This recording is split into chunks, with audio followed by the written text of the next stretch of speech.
newcomers to the South Orange Library's lecture series. We have one of our very favorite speakers here today, Eugene Lieber. Gene has spoken here probably more than any other guest speaker, and he came here on November 3rd, 1988, 28 years ago, and he spoke on 20th century presidents. Now, I'm going to read you just some of the topics that Gene has spoken about. After that, heroes, heroines, and villains, as we leave the 80s, presidential decisions, war and peace. Would you like to talk about that again?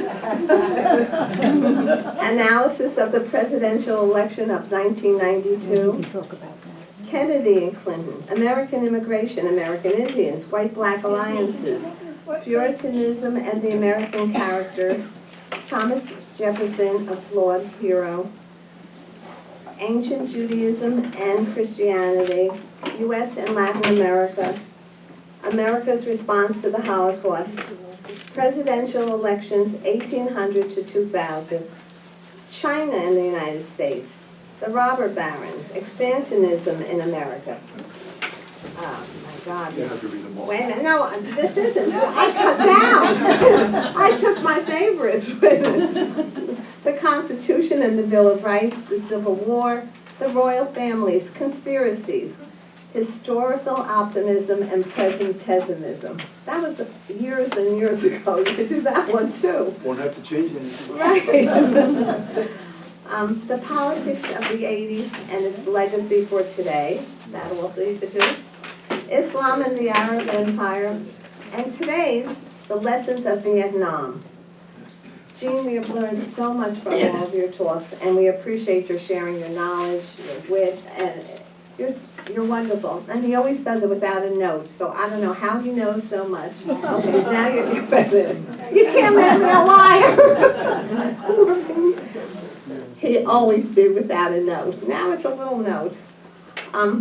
So I want to thank you for all the years that you have given us all of this wonderful information. Keep coming. And before we begin, I always thank all of my fellow friends and librarians for all of their help and support for these programs. I couldn't do it without them, and I couldn't do it without Brent, who's now doing he's filming all these things so you could go home and watch it on television. So, thank you, Brent. Brent, there. Okay, thank you. And now, it gives me great pleasure to introduce our very wonderful and special friend. I can't even call you a guest speaker anymore, Eugene Lieber.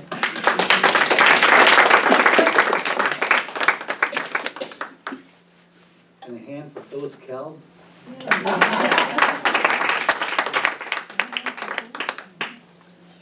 I often end my talks as a historian with a famous quote from the American philosopher George Santayana. Those who forget the past will repeat the mistakes of the past.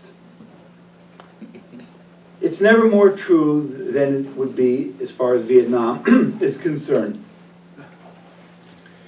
We can start with a premise that politicians lie. Nothing unique about that, nothing unique to the United States about that. But the degree of lies and their consequences are important. Some lives lost because of it, some wars fought because of it, huge amount of lives lost and the changing of history because of it. Background. Shall we go back to the colonial empires, where France staked out its claim to what was called Indochina, Vietnam, Cambodia, Laos, back in the 1880s? Or when Woodrow Wilson in the Treaty of Versailles said that all peoples of the world have their own independent nation, but didn't really mean it. And a young man from Vietnam, a French possession, said at the time he was studying in Paris, well, if you're serious about that, and these colonial empires, including the French Empire in Vietnam, Indochina. Ignored. He came back to haunt much of the world a generation later as the leader of a revolutionary guerrilla movement against the French, and his name was Ho Chi Minh. So, next stage of the story is the Second World War. Japan moves into that area of the world and throws the French out and takes over that area. The Japanese were no better than the French were in terms of their treatment of the people there. But the Vietnamese at least said, well, the French are gone, good riddance. That's the end of that, they thought. Now we have to fight the Japanese, the new occupier of our country. And during that war, they worked closely, people like Ho Chi Minh, worked closely with the United States, particularly the OSS, which was the predecessor intelligence agency before the CIA, and got along evidently very well, fighting the common enemy, Japan. The war ends in victory, and Ho Chi Minh afterwards declares the independent Republic of Vietnam. And in that declaration, he steals, literally steals from, Thomas Jefferson's American Declaration of Independence. Here is one of the first of a number of turning points where we ask the question, what might have been? Had the United States recognized its own revolutionary origins and accepted the reality of that independent Vietnam? He called himself a communist, he certainly did. But a much more important word to describe Ho is nationalism. Nationalism. Could the United States have accepted a nationalist communist Vietnam? Those of you who can think back far enough remember Tito and Yugoslavia? Communist. We liked him. We traded with him. Why? Because he was independent of Russia. But no, 1946, no. France wants to come back and restore the empire, but they're weakened by the war. So they work out a deal with the United States. France will go back in, they'll have the blood to spare, and the United States will finance them. In a sense, France will be the US surrogate against anything calling itself revolution, anything calling itself communist. We'll supply the weapons, we'll supply the money, and France will supply the blood. That war goes on for 8 more years. The guerrillas, the rebels thought when Japan was defeated, that was the end of it. Now they must take up arms again, and 8 years of the most brutal warfare. And France is losing. They're losing. Comes a French premier, he doesn't last very long, Pierre Mendès France, some of you may remember that name, who comes into office and says, we got to get out of there. And so you have the Geneva Accords in 1955. And the Geneva Accords had certain elements to it. One was no foreign troops in Vietnam. Secondly, within 2 years of this end, there'll be general elections for a permanent government. And thirdly, to allow for orderly French withdrawal, the French troops will withdraw to that parallel line, 17 degrees north parallel, and withdraw from Vietnam from there, in that temporary line. Now, the United States never signed the Geneva Accords, but they promised to abide by them. Well, you want to have the best sense I know of, to get a sense of this moment in history there, you can do no better than to read Graham Greene's novel, The Quiet American. The prescience of that novel is incredible, because what he's describing is the French are on their way out and the Americans are on their way in. The United States did not allow elections to be held 2 years hence because, to quote President Eisenhower's memoirs, our intelligence told us that Ho Chi Minh would win 80% of the vote. We couldn't allow it. 80%? Well, yes. As one senator said, he's the George Washington of Vietnam. So we didn't allow it. But even more importantly, that temporary line of the 17th parallel for orderly French withdrawal The United States is now calling an international boundary line between North Vietnam and South Vietnam. What the United States had done with this is to create nothing less than a fiction. A fiction. There was no such thing as North Vietnam and South Vietnam. And with that border, as the United States declared it, we installed a government in Saigon of Vietnamese who had fought with the French, mind you, called them national heroes, and installed them in this government of South Vietnam. So the poor rebels who thought it was finally over with these accords now must take up arms again. This was under President Eisenhower. But the one thing that Eisenhower would not do, old military hand that he was to send troops there. His Vice President, Richard Nixon, urged him to, when the French were losing. No. Get involved in a land war in Asia, you'll go in, you'll never get out. It'll be like quicksand. It's the one thing he would not do. The next moment of importance is the changing of the presidency. John F. Kennedy becomes president. Up to Kennedy, there had been a basis to American foreign policy since the end of the Second World War based on the Cold War atmosphere of the time. And that policy under Truman and then Eisenhower was containment. Containment of the Russians. And if the Russians break out of that containment, remember those alliances, NATO and CENTO and CETO all around Russia? If they break out of that, the threat of massive retaliation. Containment, massive retaliation. If they break out of that containment, hit them with everything we got. Nukes, everything. That was the threat. Kennedy and his bright-eyed contingent, they look at Vietnam and they see these guerrillas fighting our chosen government in Saigon, and they say, they're not paying any attention. We're threatening to nuke Russia, and they're continuing to fight this guerrilla warfare in Vietnam. They're not taking us seriously.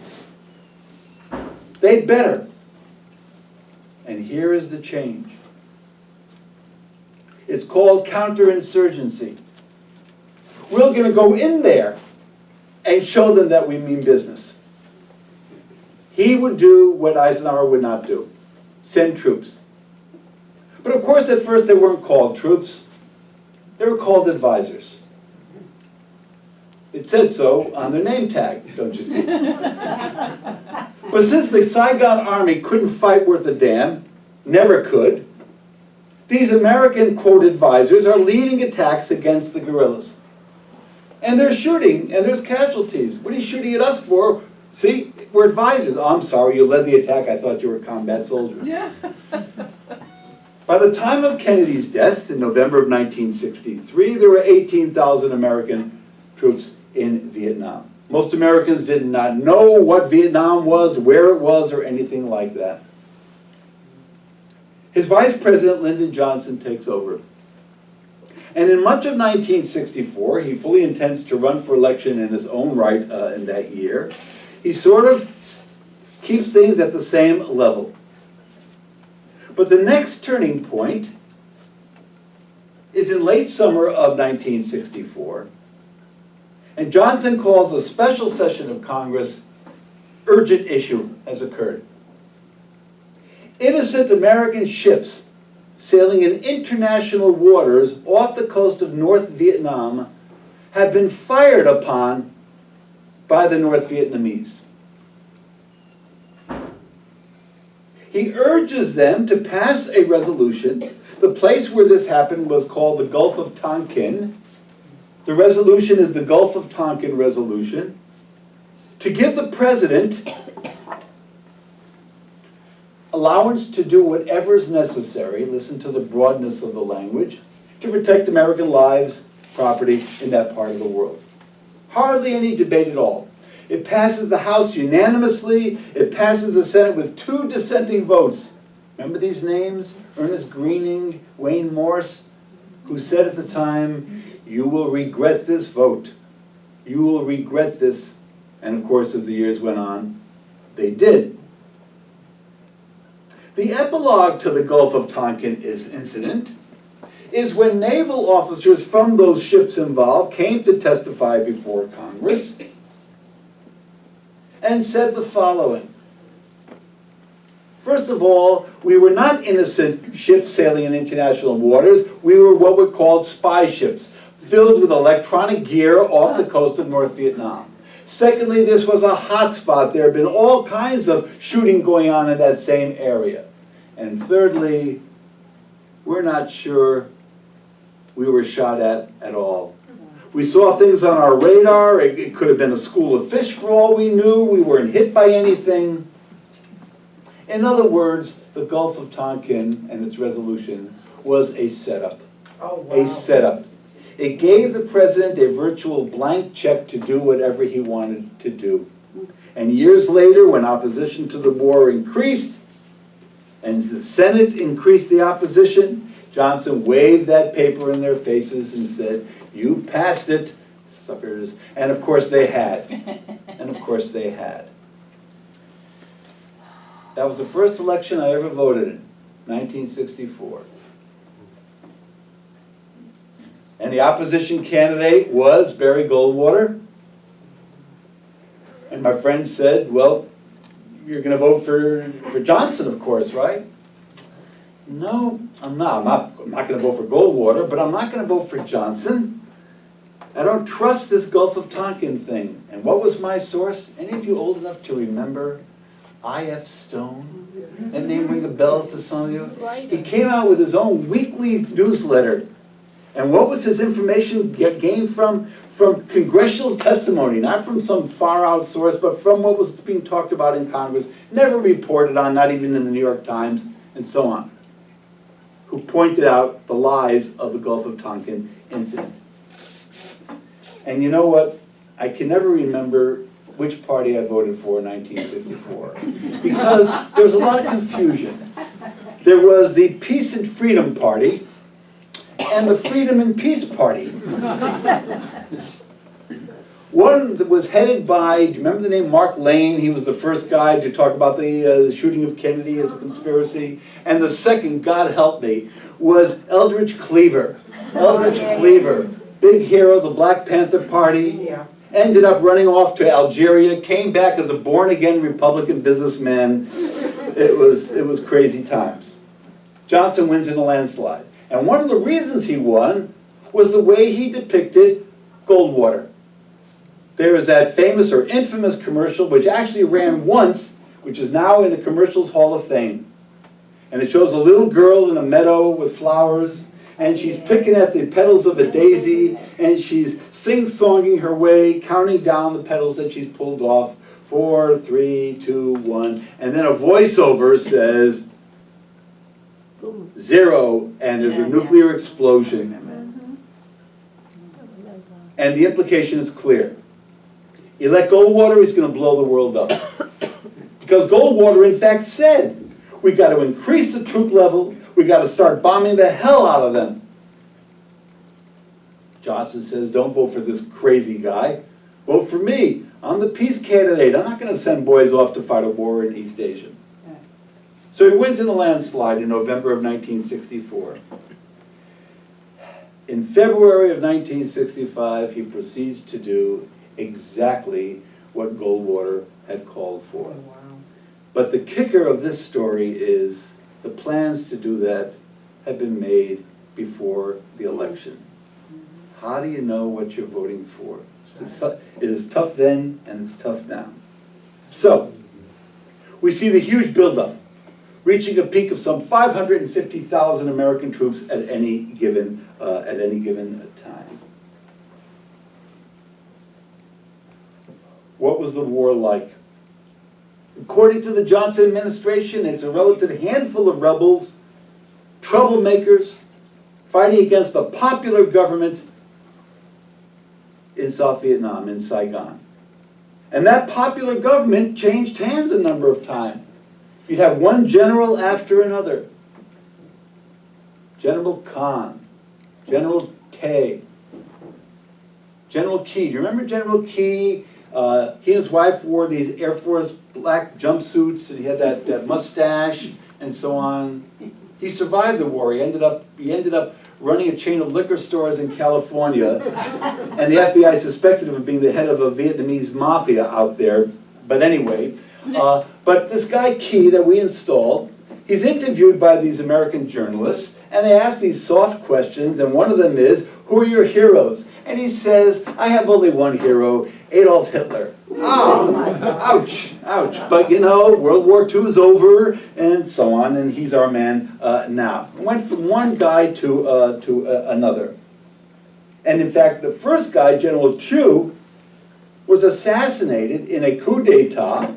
The United States says we didn't know anything about it. Nonsense, we knew everything that was going on in Saigon. But to become a leader of the Saigon government meant to become an instant millionaire in terms of corruption, the American aid that was going over there, and that was going on one general after another. How do you fight rural guerrillas? How do you fight them? Well, you could put it in a single word, brutally. Brutally. Hard to defeat them. They're out there somewhere, you can't see them in the jungle, and all of a sudden they attack, and there's tremendous gunfire for a couple of minutes, and then they go back into the jungle. From an American soldier's point of view, it was terrifying. Terrifying. That kind of attacking, the physical conditions, the heat, the humidity, the monsoon rains, the mosquitoes, tigers, poisonous snakes, is what they lived in. And many of them kept their sanity, or felt they were keeping their sanity, in terms of alcohol and drugs. Many of whom came back with those habits. How do you defeat that enemy? Brutally. What do I mean? Well, how do we cut off their food supply out there? We dropped napalm. Napalm was a jellied, flammable substance.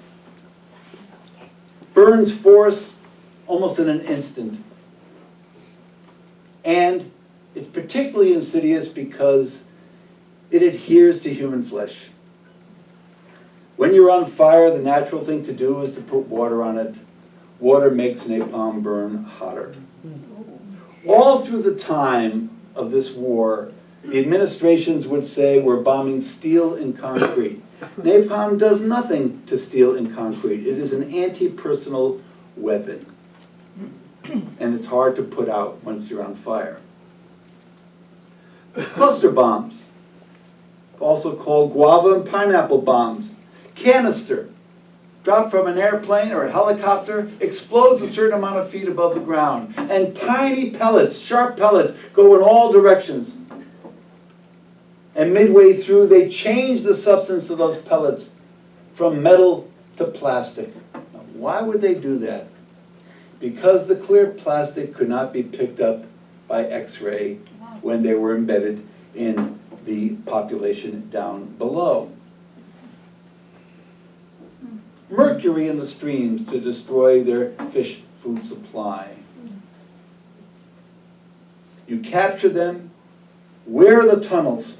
Where are you hiding? You won't answer. Torture. Torture. All kinds of torture. Waterboarding, more recently in the news.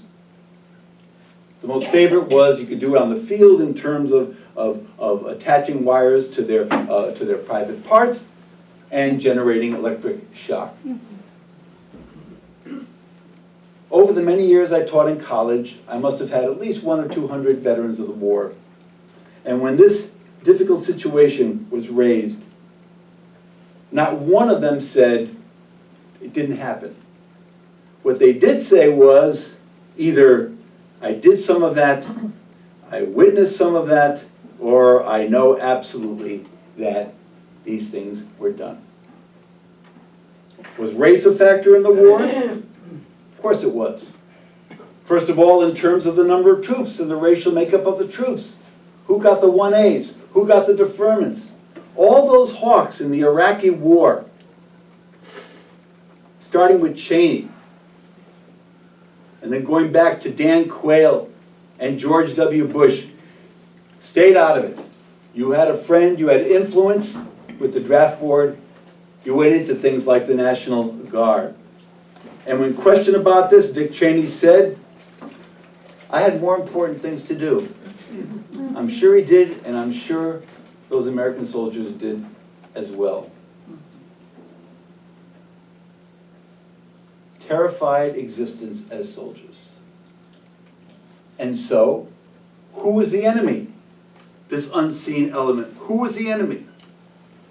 Were they uniformed North Vietnamese regulars? Some. What about those people in those rice paddies over there? How do I know that one of them is not going to throw a bomb at me? How do I know? How do I know that kid approaching for a candy bar is going to leave a grenade? They didn't know. And so from the American soldiers' point of view, they're all the enemy. They're all the enemy. And in a sense, they were right. They were right. The hatred of what the Americans were doing to their country made them potentially all of the enemy. Vietnam generally is a tropical country. A lot of jungle, a lot of greenery. Remember Look magazine? They once did a photograph of a site in Vietnam before the bombing. 10 years straight of B-52s flying in every day and dropping bombs.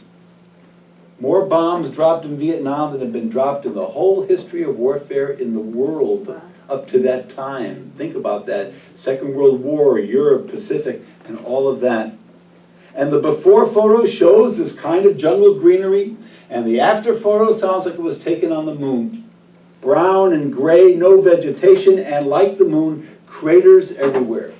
10,000-pound bombs will do that. And psychologically, previously in wars, you go against the enemy who control a certain position, you defeat them, you gain that position, they retreat. Vietnam was totally different. Well, there's a hill for us to take. And so they're helicoptered in, they drive off the enemy, and then they're picked up again, taken to base, and the guerrillas take the hill back. In other words, there was no sense of territory gained permanently. Who was the enemy? There were what were called free fire zones, free kill zones. Anything that moves in that area is enemy. Man, woman, child, water buffalo, anything moving is fair game. Oh, I was going to say the racial makeup. African Americans represented at that time around 11% of the U.S. population, and they were about 33% of the soldiers in Vietnam. They didn't get deferments generally. So, the war goes on, and the explanation that it's just a handful of troublemakers wears thin as it goes on. How can a handful of troublemakers be holding at bay the most powerful military country in the world? And finally came, in 1968, the Tet Offensive, Asian New Year. The guerrillas launched simultaneous attacks on hundreds of villages, towns, and cities at the same time. Hundreds. They took the Saigon U.S. Embassy there for a while and then gave it back.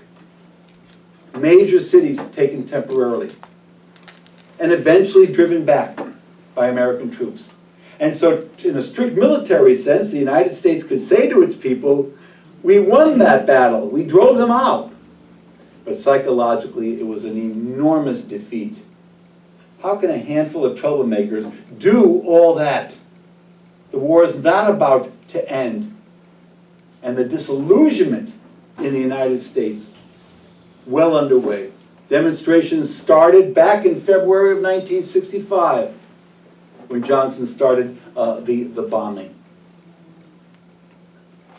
Life magazine, very popular at the time. 1 week, they published the photos of all the American soldiers who had died the previous week, numbering officially some 300.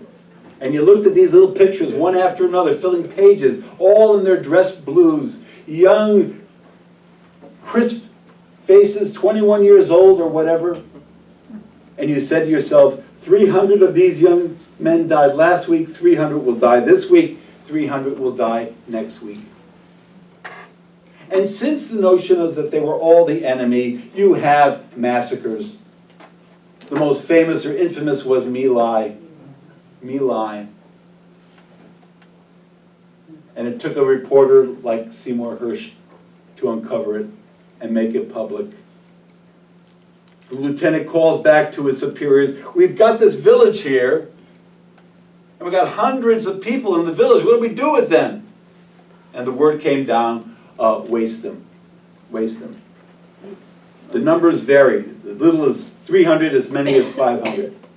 But you also see another side to the American character.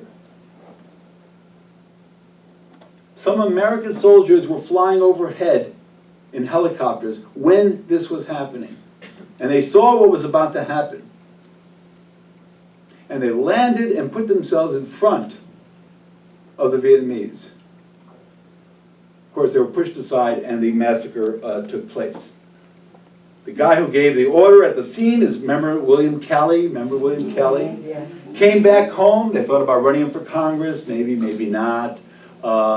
And he was eventually sentenced to 6 months house arrest. These things were not rare. Ask an American soldier at the time, what about this My Lai? And his general answer would be 3 initials, SOP, Standard Operating Procedure.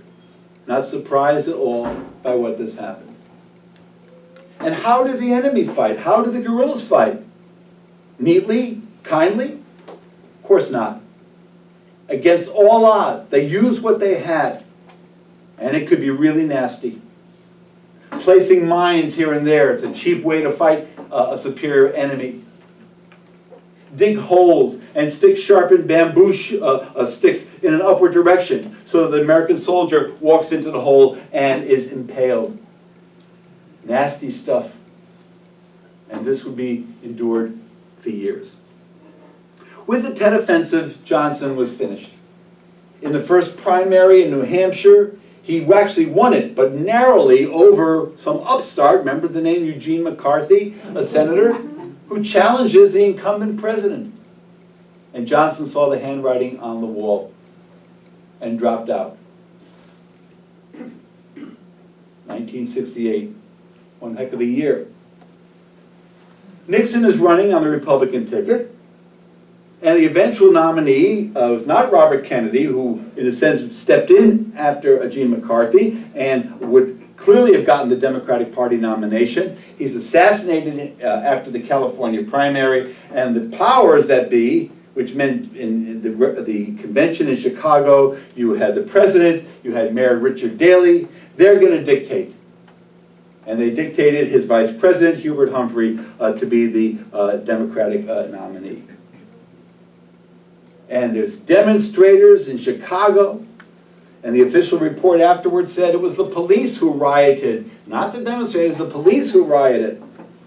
And there's that incredible moment, I don't know if any of you saw it or remember it, but at the lectern is Senator Abraham Ribicoff from my home state of Connecticut. And he's saying something to the effect of, our children are getting beaten out there. And the camera goes to Mayor Daley, and you don't hear the sound, you just see his face. And he's yelling up at Ribicoff and he's saying, clear as day, clear as day. Nixon is the Republican nominee. And Nixon was enough of a savvy politician to know that all these American deaths is political suicide here at home. And so he calls for Vietnamization. Translation, start withdrawing American soldiers so that there are less American casualties each week, and at the same time, expand the bombing. Expand the bombing. So, a neighboring country of Vietnam was Cambodia. And it was led by a Prince Sihanouk, remember the name Sihanouk. And he's trying desperately to stay out of the carnage next door. Were guerrillas using some of his territory? Certainly they were. Were Americans using some of it? Certainly they were, trying desperately to stay out of it. But neutrality was not an option as far as the US were concerned. If you're not with us, you're against us. And so we did, secret from Congress, massive bombing of Vietnam. Oh, I'm sorry, of Cambodia. The architect of that, by the way, was Henry Kissinger. And they leveled the country. And the postscript to the leveling of Cambodia was the rise of the Khmer Rouge. The Khmer Rouge. Murderous revolutionaries who go on a killing spree incredibly. But remember the prior violence, the US bombing, leveling the country, and out of the ashes comes this horrific group. So, Nixon says in the campaign, I have a secret plan to end the war. Well, what is it? If I told you, it wouldn't be a secret, would it? You'll just have to trust me. Now, the word trust, well, never mind. He wins. Narrow election because somebody at the very last minute comes out against Johnson's policy, too little, too late, and he loses a narrow race. So for the next 4 years or so, increased bombing and gradual withdrawal of some American troops. Nixon's up for re-election. Going to win, no question about it, he's going to win. All the crookedness of the Watergate revelations and so on, put all that aside for a moment. There's peace negotiations going on. There's peace negotiations going on. And part of the American contingent there in Paris is Henry Kissinger. And they have just about had a deal. They had a deal with the North Vietnamese. But balking at it is the Saigon premier, what's in it for me, and Kissinger says to the Saigon leader, don't sign it. Don't sign it. You'll get a better deal if Nixon wins the election.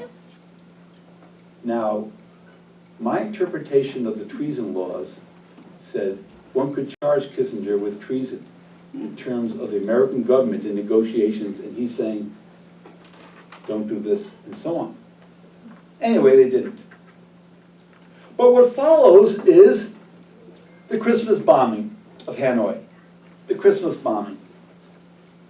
It was the one target that hadn't been touched. Saturation bombing, carpet bombing, B-52s flying in, they cover an area of a couple of miles right through the heart of the city, kill thousands of people. And after that Christmas bombing, a deal was worked out, and when one looks at that deal and when one looks at what was before the bombing, they're almost identical. In other words, it was like getting our last shots in. So, opposition to the war had increased. The first demonstration in the United States in February of 1965 was in New Brunswick, New Jersey.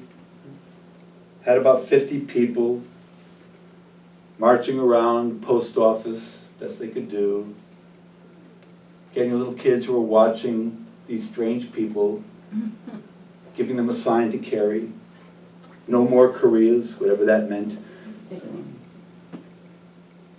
me and my roommate organized the first demonstration in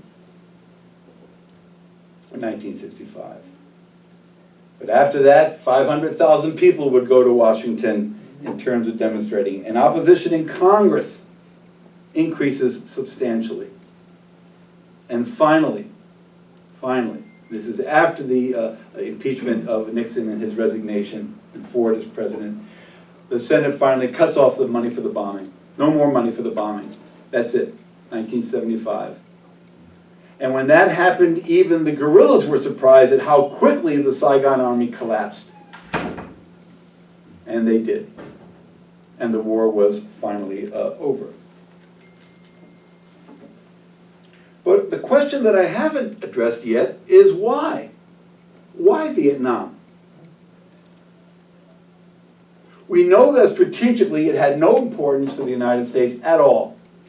Bases? We had bases in the Philippines at the time in terms of whatever targets we wanted, China, Russia, or whatever.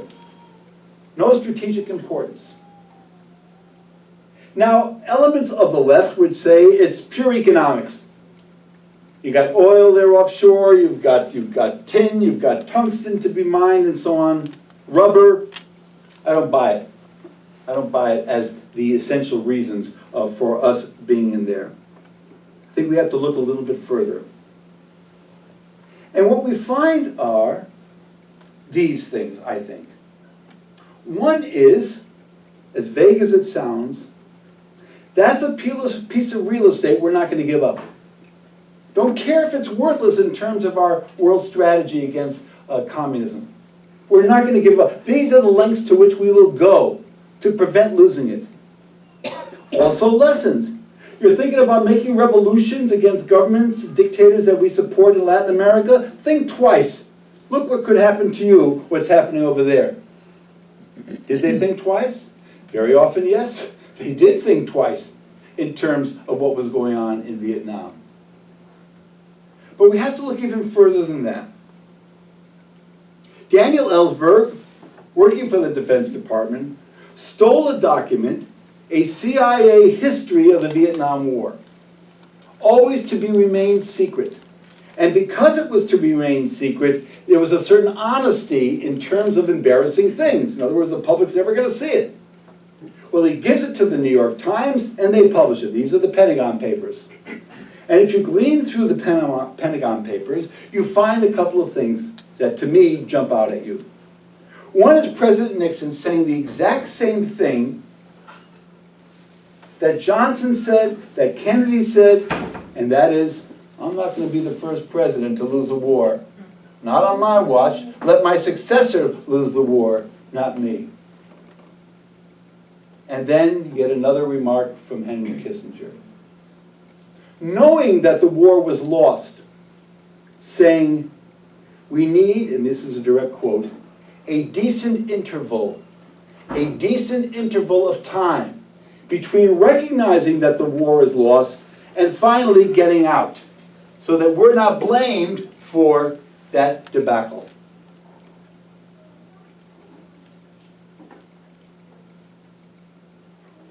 My mother's great wish was to outlive Richard Nixon. She did. My great wish is to outlive Henry Kissinger. We'll see. We'll see. What about the troops that came back? I described some of the horrors that they faced or did over there. In every statistical category, it's off the charts. The degree of alcoholism, the degree of drugs. Remember Ollie North?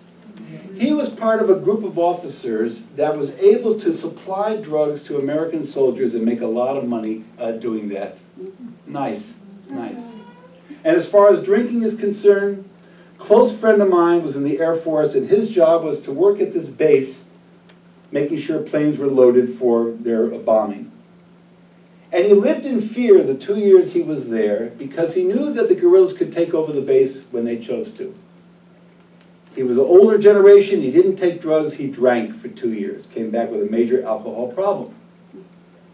2 weeks after he came back to the States was the Tet Offensive, and they did take over the base. In other words, his fears were very real. Brushes with the law. Much higher than the normal percentage would tell. Which could be something as simple as drunk and disorderly, something as major as mass killing. The rate of divorce, the rate of homeless, all off the charts in terms of returning veterans.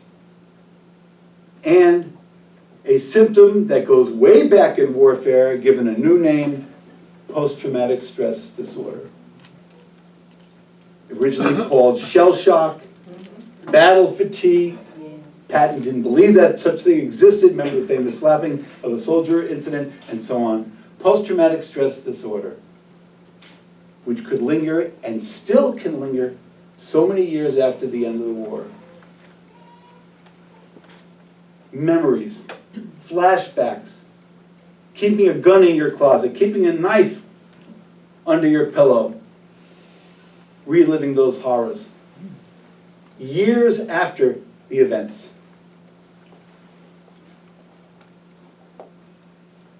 Memories are short. At the time of the end of the Vietnam War, maybe a majority of the American people said, never again. We're never going to get hoodwinked by politicians into such a disaster. But memories are short.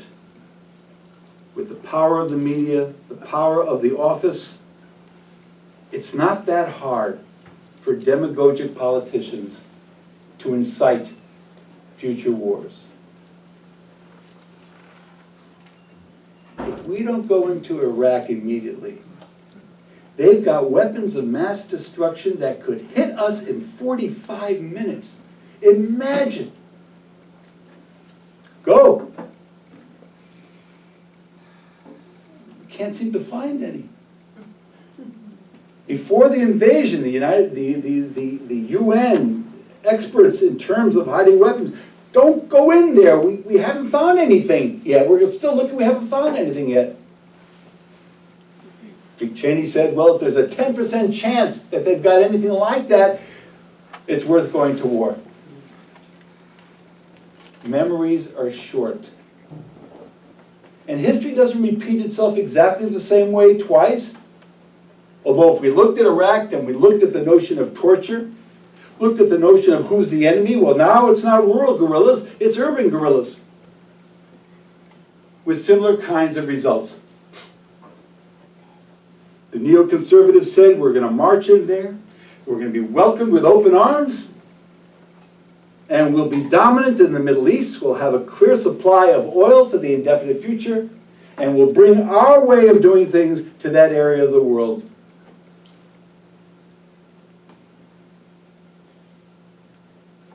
Pearl and Abrams and what's his name with the W, can't remember, and so on.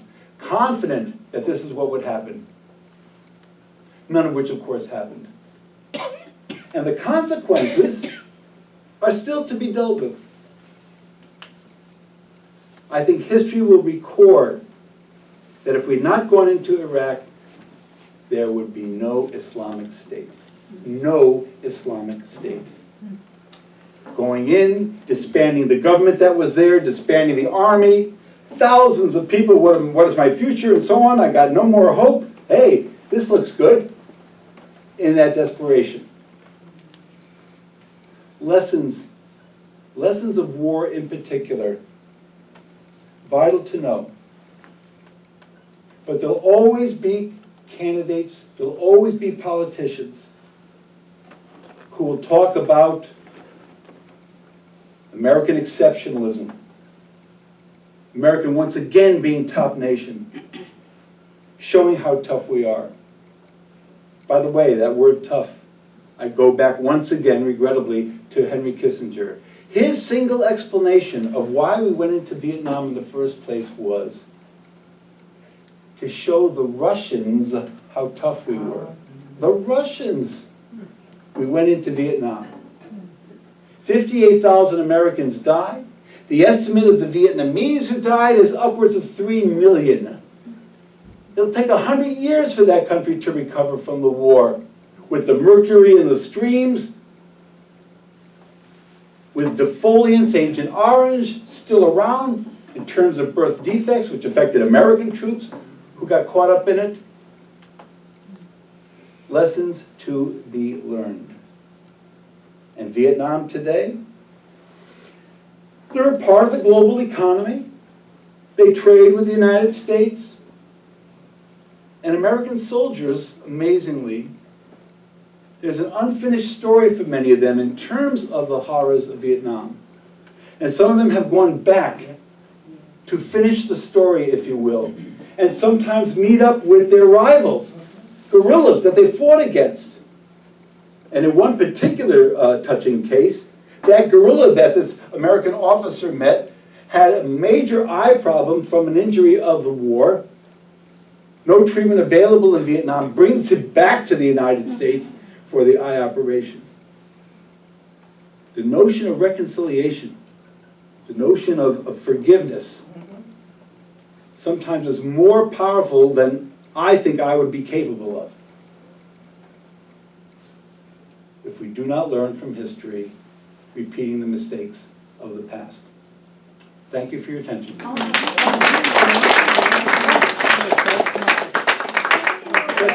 Questions, comments? Yes, ma'am. How would you explain the formation of guerrillas, bands of guerrillas? Is it religious or is it political? How do I explain the organization of guerrillas? Is it religious? Is it political?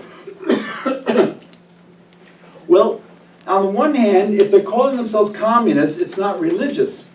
On the other hand, that country was overwhelmingly Buddhist, Vietnam. And yet the people, the generals we put in power in Saigon were Catholic. And that's a jarring note to begin with. The word I used early on, I think, is all important: nationalism. The degree to which the native population will resist foreign occupation. Nowhere in history do we find a people that are accepting of occupation by a foreign land. Go through history, and in more recent history, we can use countless examples. American Marines going into one Latin American country after another. Russia going into Afghanistan. Israel going into Gaza, and so on. No one likes foreign occupiers. No one. The Russians in Eastern Europe after the Second World War. No one. And there's going to be resistance in one form or another. Yes, sir. You didn't mention, Yes, ma'am. You didn't mention the use of drones. Because I was talking about Vietnam. And What did the- it's before the drone age, but Oh. now it's a major issue. How many civilians is it worth killing in terms of getting one of the presumed enemy and so on? Another way to put that question is, how many future terrorists do we create in terms of bombing innocent civilians is perhaps a better question to answer. But it was beyond the purview of what I was talking about today. Yes, sir. Well, Obama learned the lessons. We're not in Syria yet because he had the courage to say no. And you just presented his Rationale? His rationale that will prevail. And he's taken a lot of flack for it, needless to say. Oh, I'm sorry.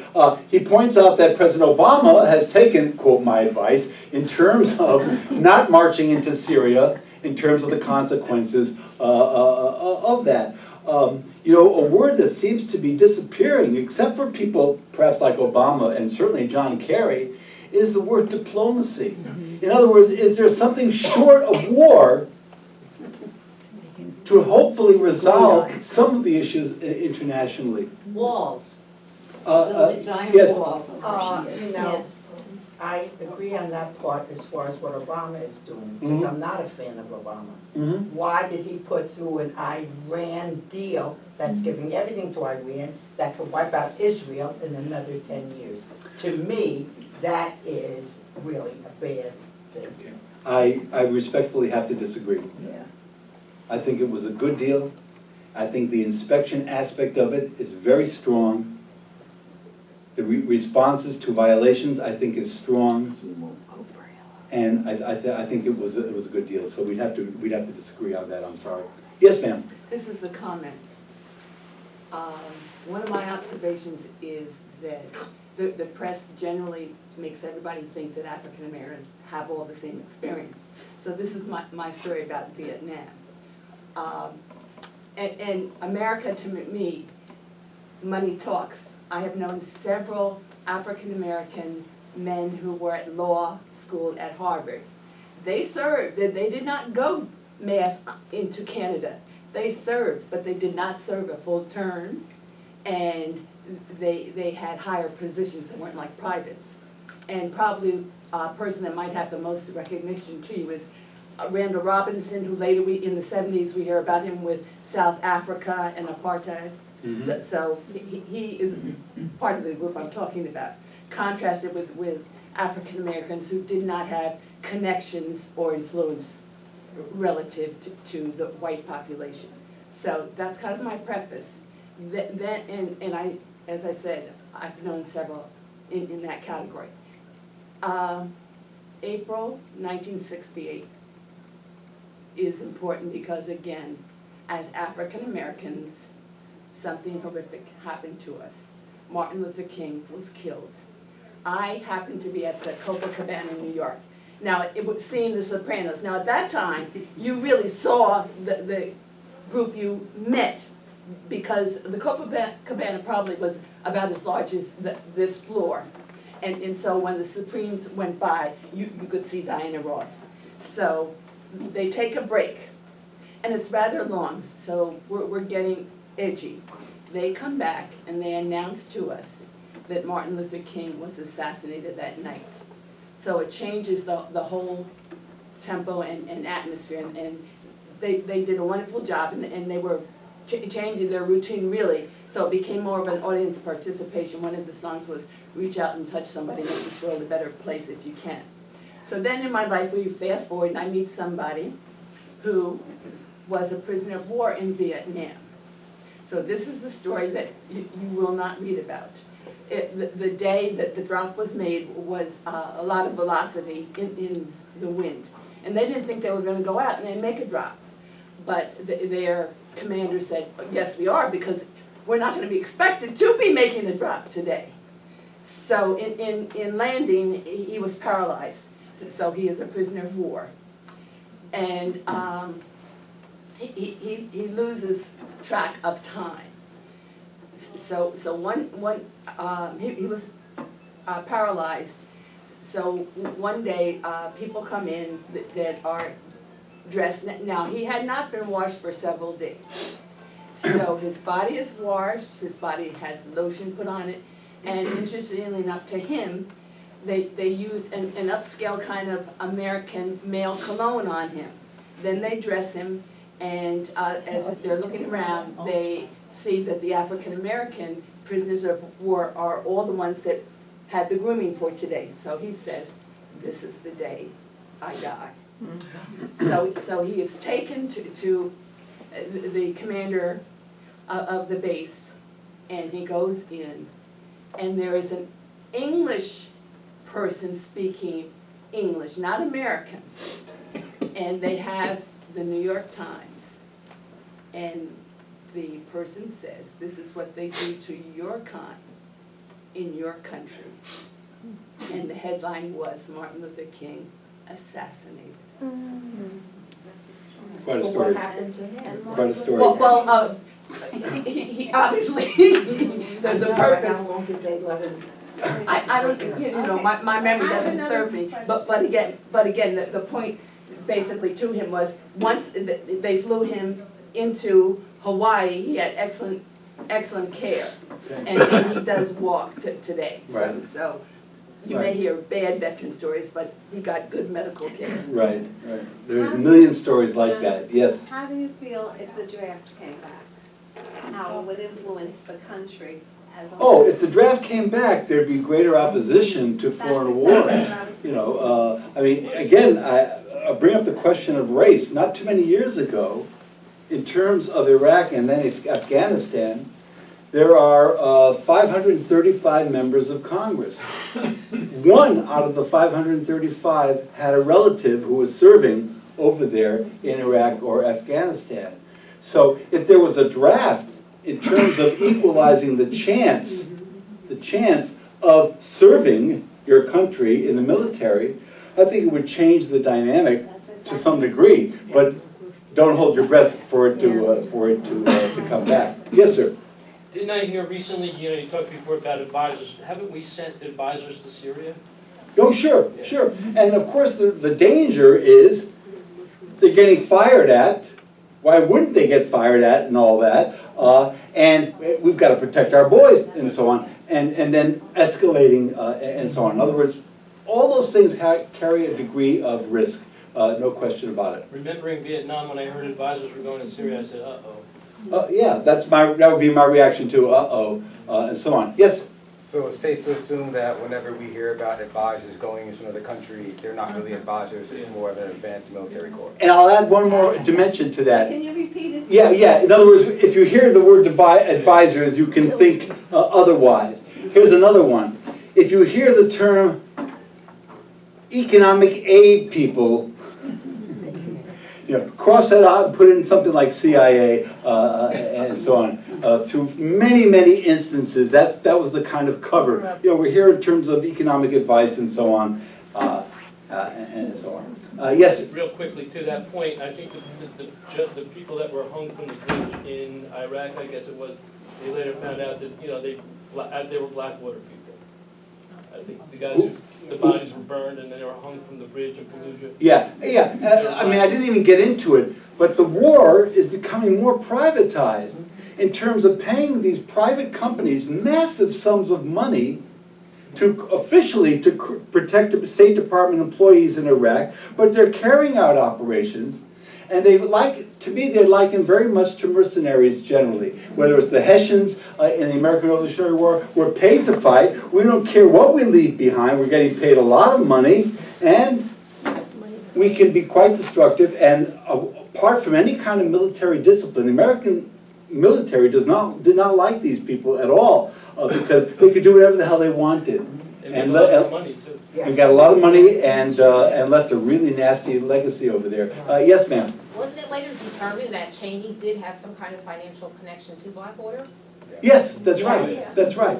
And to other, construction companies, Bechtel and so on, who are very much involved in the Middle East in terms of one project or another. Yes, sir. Would you like to compare Trump to Joseph I. McCarthy? Yes. Repeat the When did you last beat your wife? Is that the kind of question? Comparing Trump to Joe McCarthy and so on. Well, McCarthy was losing his hair. Right, so there's that. I mean, there's a general word that I've used a number of times today, and that is demagoguery. Demagoguery. Did Joe McCarthy really believe that the commies were about to take over in this country? I don't think so at all. I don't think he changed the story so many times. He got the headlines. He became the most powerful man in this country. I mean, the most powerful, where even Eisenhower wouldn't challenge him when he was calling George Marshall a traitor and so on. And both of them, this to me is the important thing, whatever differences we could point to. And that is never underestimate what a politician can achieve in terms of a public that feels a great deal of fear and insecurity about their present and their future. That is such grounds for opportunity as far as demagoguery is concerned.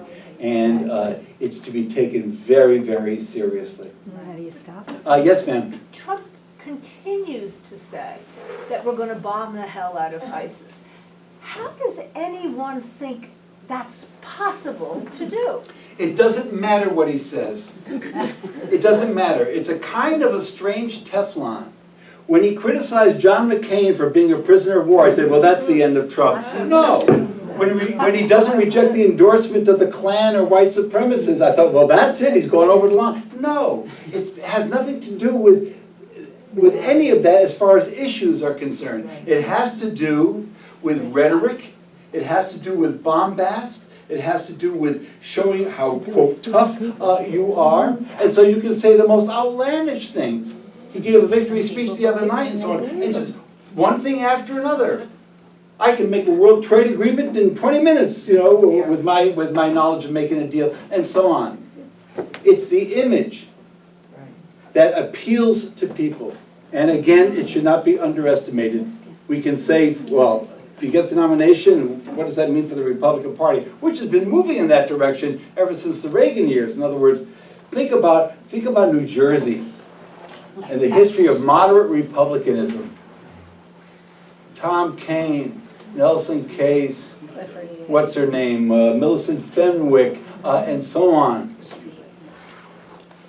And then think of the Republican Party today, including our governor, and so on. It's a big change. So in other words, there's a history behind leading up to this kind of current demagoguery, and it can work. It can work. Anyway, thank you very much. You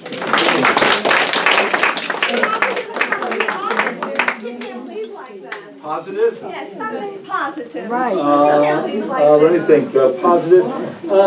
Yeah, there's a guy talking about issues who's not getting booed off the stage.